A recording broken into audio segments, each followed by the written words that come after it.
I just realized. So, captures my window, but it keeps my cursor. It's like right now I'm looking at Discord, but looks like I'm doing something here. Yeah, it's actually kind of nice.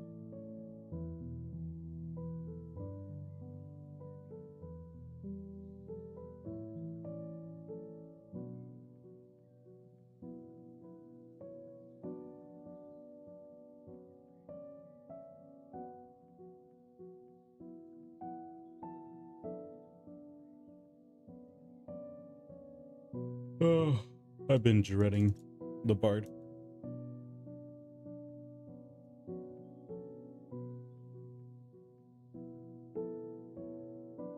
But you gotta do what you gotta do.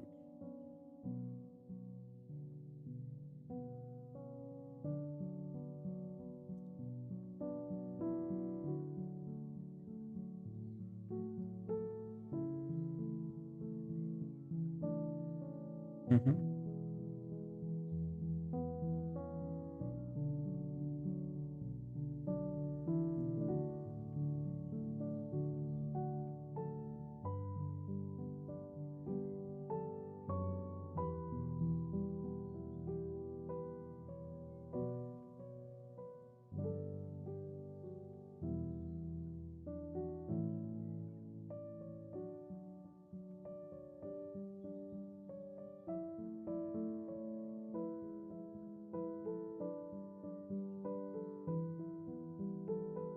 All right, cool.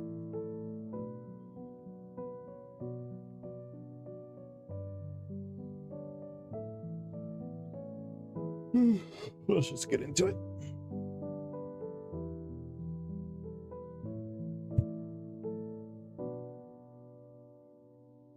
All right, making sure we're looking at the same one. And then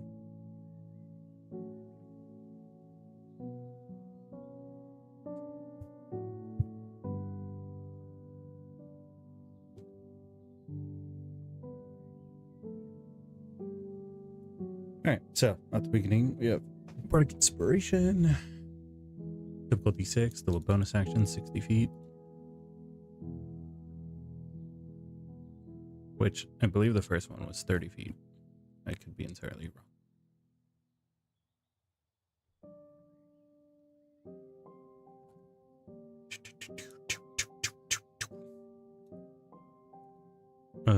No, it was always 60 feet. I'm crazy. Absolutely delusional. Alright, spells look the same. Yep. All the boring stuff bard. I'm very biased against bards. It's the class I like playing the least. But funny enough, it was the first class I ever played. Alright, jack of all trades, add half your proficiency bonus to any ability check. Yep.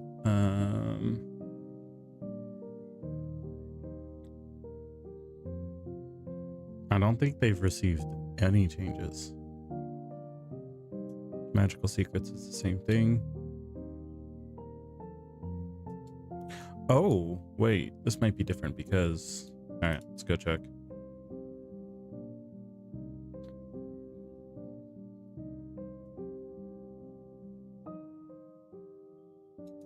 Yeah, okay, so... Yeah, that's immediately a change. You can't take from the Warlock tree, it looks like, and the Sorcerer tree. So they locked you out of that one. You lost that. But I'll be honest, I feel like as long as you can take Wish, you're not really that nerfed. But there are some cool Warlock spells that you just won't be able to do. Keith, how you doing, man? Hope you're doing good. Alright, Spear Inspiration. When you roll initiative, you regain expended uses of Bardic Inspiration until you have 2 if you have fewer than that.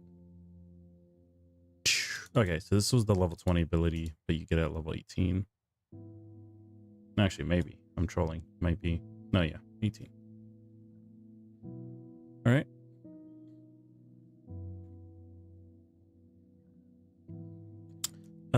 Take a reaction to cause the save to be re-rolled with advantage. I believe earlier it was just it did it.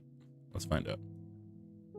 As an action, you start the performance that lasts until the end of your next turn. During that time,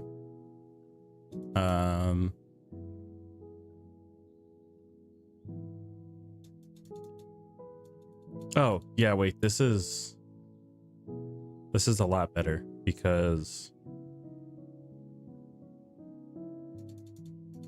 I could be wrong, but it looks like what you had to do earlier was use the spell beforehand, like use counter charm beforehand, but now you can do it as a reaction. And it also just doesn't take your action. Honestly, it's kind of a dub. Big win, but you do lose out on being able to counter spell, but that's fair. All right. With that, everyone's getting an epic boon. It's the new thing. Word of Creation, you mastered the 2 words of creation. You always have Power Word Heal and Power Word Kill prepared. When you cast either spells, you can target a second creature with it if the creature is within 10 feet of the first target. That's pretty insane, actually. Wow.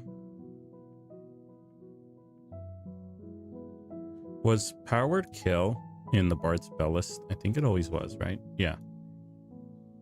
So it doesn't save a magical secrets, but it does let you essentially do what sorcerers do.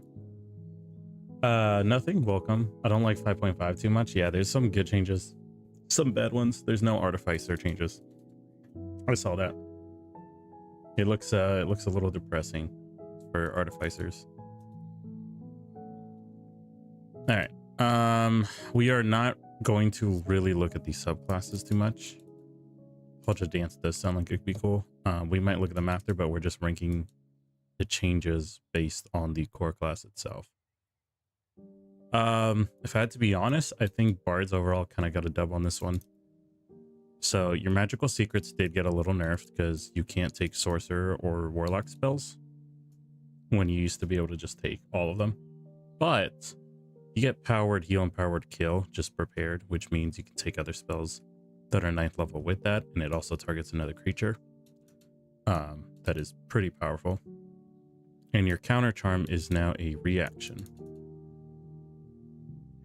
So altogether, I think Bard is up there in A tier.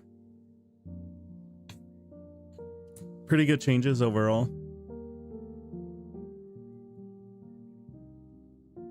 Actually, wait, I think we did decide that. Okay, so like the instance is no. Actually, no. S tier is in the event that they only got buffs and they got no nerfs on that. A tier is overall net positive. B is pretty neutral. C is a downgrade. D is a tremendous downgrade. That's kind of like the idea of how we're going with it. I'm still working on the return, but no artificer. Yeah.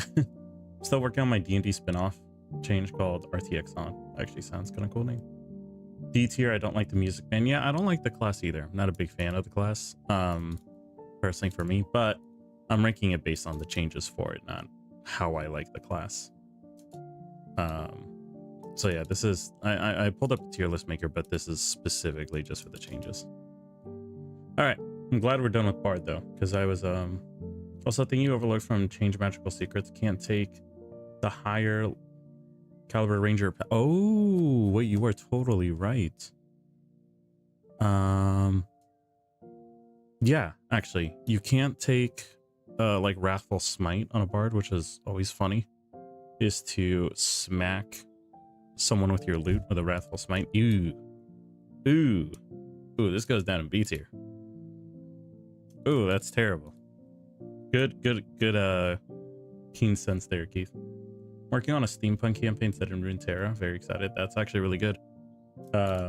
If you have a setting in Runeterra, they have like the Piltover and Zon, which is pretty like steampunk-esque based.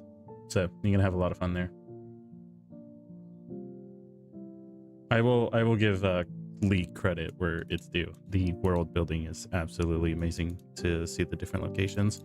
But then you go play the game and you get frustrated. I'm not gonna lie though, I play jungle and then I have RuneScape on the other monitor, so I'm just jungling while woodcutting. All right, we're done with Bard. Thank God. I didn't really didn't want to do Bard for too long. With that, we can move on to Cleric. Grab the new and the old to compare. If we really wanted to do this in 15 minutes, we could just rank these based on splash art. The world building is so good for such a horrible game. The game fundamentally is not, like, objectively, it's a good game if it's in your style. Yeah.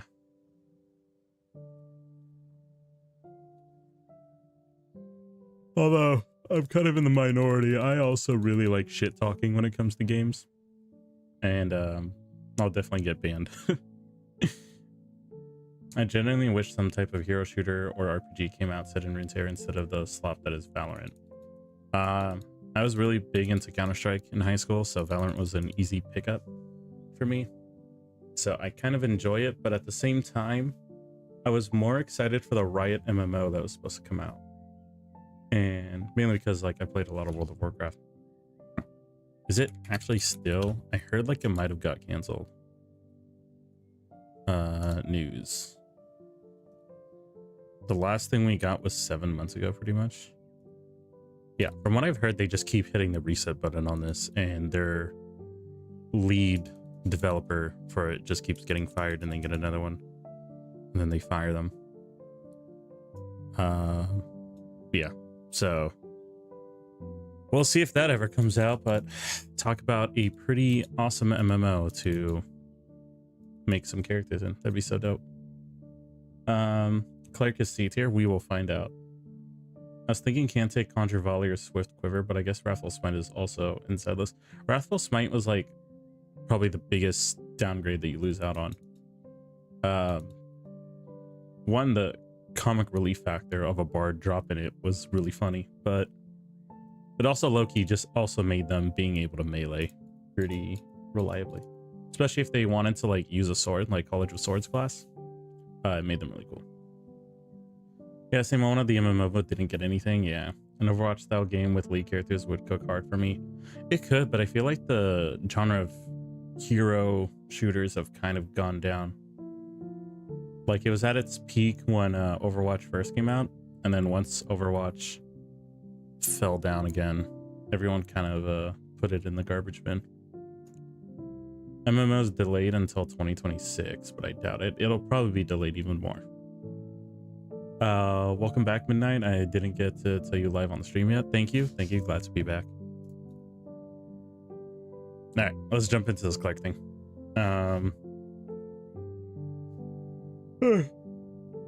I am a little sick, so I'm gonna be a little under the weather. Forgive me for not being as energetic, gamers. All right, we know the lore of clerics. We don't need to read that. Let's just get into the juicy stuff. Okay.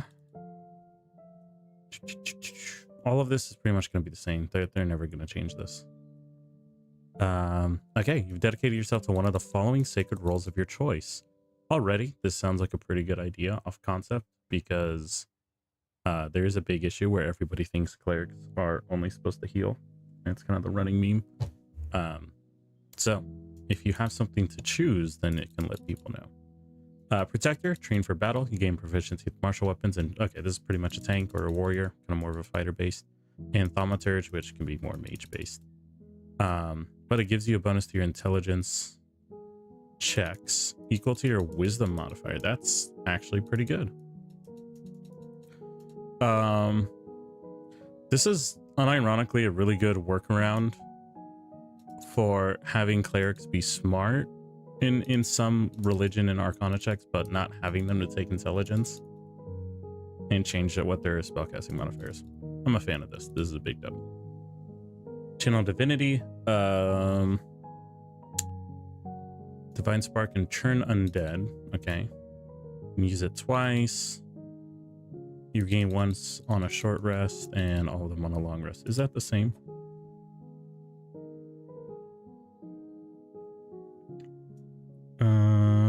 Yeah, this was already the case. All right, so Divine Spark is a magic action. You point your holy symbol at another creature within 30 feet. Roll 1d8 and add your wisdom modifier. You either restore HP to the creature or force it to make a con saving throw, and it takes necrotic or radiant damage equal to that total. Roll an additional d8 when you reach level 7, 13, 18. This is kind of weak in my opinion. Especially because it takes an action to do this, and it pretty much results in your average weapon attack damage. Yeah, this is not good at all. I don't know who cooked this one. I'd argue that the RE Potion Maker is the best healer. Oh, Artificer Potion Maker. I mean, objectively, Life Domain Cleric just gets the, like, most powerful buff to it, which is like you where is it? Yeah, whenever you heal the maximum possible HP. Somewhere around here. There you go. At level 17 you just heal for the max possible. It's really, really strong for that reason. However, Artificer does get the utility of creating stuff. So you can kind of be a healer and also make, you know, bags of holdings and stuff like that, which is kind of cool. I'm just glad they gave like an actual potion maker, like an archetype for them to do it. All right. So we're on the old one. Turn undead as a magic action. This is pretty much going to be the same, right? It's frightened and incapacitated. That duration, it tries to move as far away from you. Does it specifically? Okay, because I know it's supposed to be that if they're like under your level by a certain amount, they just immediately disintegrate. So maybe that's later. Oh, it's gonna be destroy undead. Okay. Cleric subclasses is the same. Seer undead. Whenever you use turn undead, you roll a number of d8s equal to your wisdom modifier. Add the rolls together. Each undead that fails its saving throw against that turn undead take radiant damage.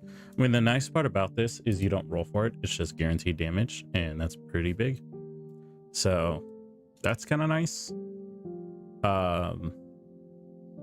Theoretically, right, d8s, let's say you're at 20, so that's going to be 5 d8s. That's good damage, right? Yeah, I mean, I would say that's actually pretty good. That is better than what the old one was.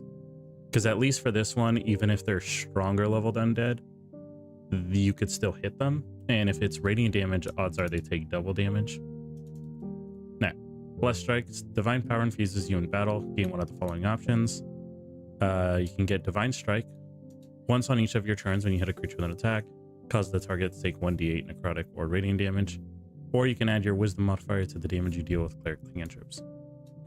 Big fan of this, actually. What level do you get it at? Level 7.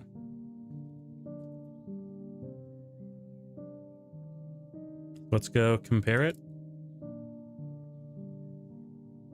Because I believe it was just the subclass that gave you that ability to... I think it was War Domain was the only one that gave you the added smite.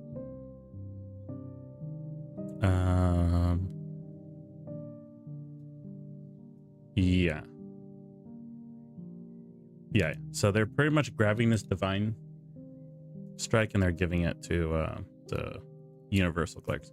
I mean, what's kind of nice about this is you can differentiate between a Battle Cleric and a Casting Cleric.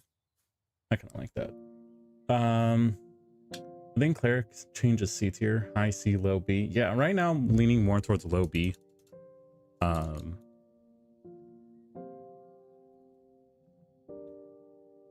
Mainly because, well, I mean, actually, I don't know. The Divine Spark is, in my opinion, not really that great. But what did it take away from them? Just their subclass? Channel Divinity? Yeah, so I guess in that case... Oh, no, they still get a Channel Divinity. Yeah, I mean, this is all just buffs. They haven't taken anything away from them, from what I know. They're just giving them new stuff. It's a foe fails or nothing happens feature for Seer Undead. Let's see. Each undead that fails its saving throw. Oh, yes. Okay, you are right.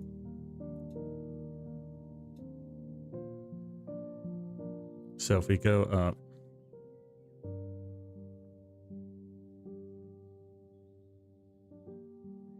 Yeah. I mean, that's pretty much a normal spell. What do we say? 5d8s. So that's a maximum of 40 damage. It's kind of around, it's pretty much casting a fireball.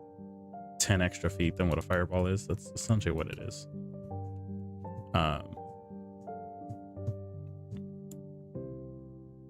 Let's see what Divine Intervention. As a magic action, choose any cleric spell of level 5 or lower that doesn't require a reaction to cast. Part of the same action, you can cast the spell while expending a spell slot without expending a spell slot or needing material components. You can't use this feature again. This is crazy though. Especially because level 5 or lower, I believe Revivify is level 5, right?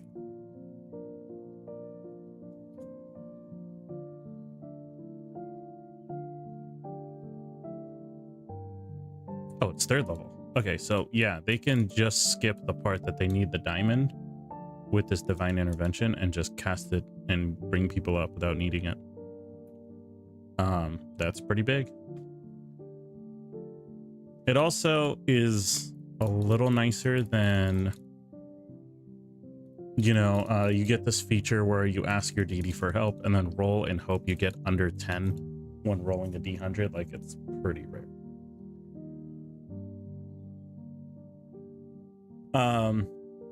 Then you can get increased Divine Strike, or when you cast the cleric cantrip and deal damage to a creature with it, you give vitality to yourself or another creature within 60 feet, granting temporary HP equal to twice your wisdom modifier. Yeah, this is insane. Extra boon, and then this is the normal Divine Intervention. Oh wait, no, you just cast Wish now instead. You can choose to cast Wish when you select the spell. If you do so, you can't use Divine Intervention again until you finish 2d4 long rest. Yeah, wait, this is... I'm curious, Nothing. Why do you think it's high C or low B? Because I don't know anything that they took away from it. It seems like they just gave them buffs. They've made their Divine Intervention more reliable and able to do stuff, and then they allow you to classify between kind of like a warrior or a caster. Also, whenever you cast a cleric cantrip that deals damage, you can essentially heal another creature. You can just do this every time. It seems like there's no limit to it. So theoretically, in battle, you can kind of just cast like what a cleric spells, Sacred Flame, and then keep dropping that temporary HP around your party. This could go kind of crazy if you multi-class it into Bladesinger, because Bladesinger gets that thing where they can like cast the cantrip as a bonus action, or as like their second attack or something. The issue is that they didn't quite fix the healing issue for clerics based on the buffs. I think they didn't fix what needed to be fixed. So I think like, if you look at it from the lens of clerics are meant to be healers, I could see that there's not much in that regard. But I think the purpose of what they were trying to do is probably take away that distinguished like stereotype that clerics are meant to always be healers. I think that's kind of what they did here. Especially because, in my opinion, what made cleric healing very powerful was just the life domain. So let's look at this real quick and see if it's the same thing. Yeah, I mean, you still have the highest possible number.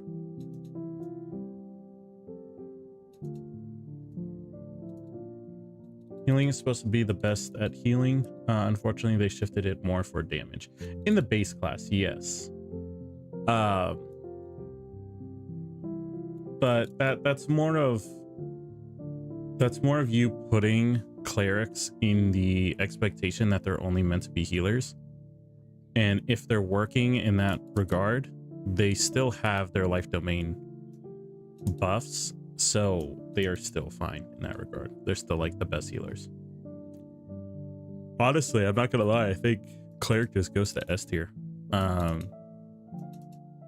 As we talked about, if they only got buffs and they haven't had a single drawback, it's just mega changes. True, but I think they put the clerics in an already competitive pool of damage dealers like wizard, warrior, and sorcerer. Yes, that is true, and it's universally agreed upon that cleric is the most sort of broken or overpowered class.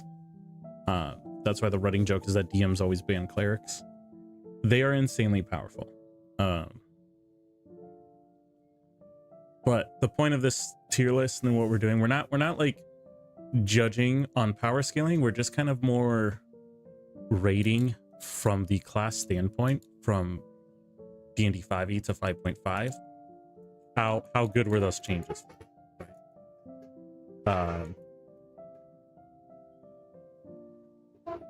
So I think in that regard, it's nothing but dubs.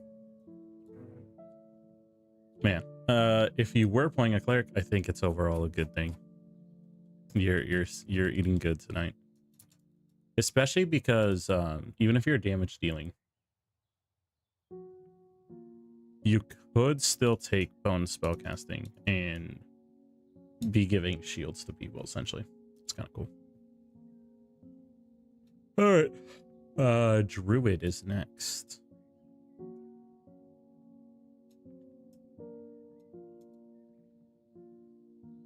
Grab this, grab that.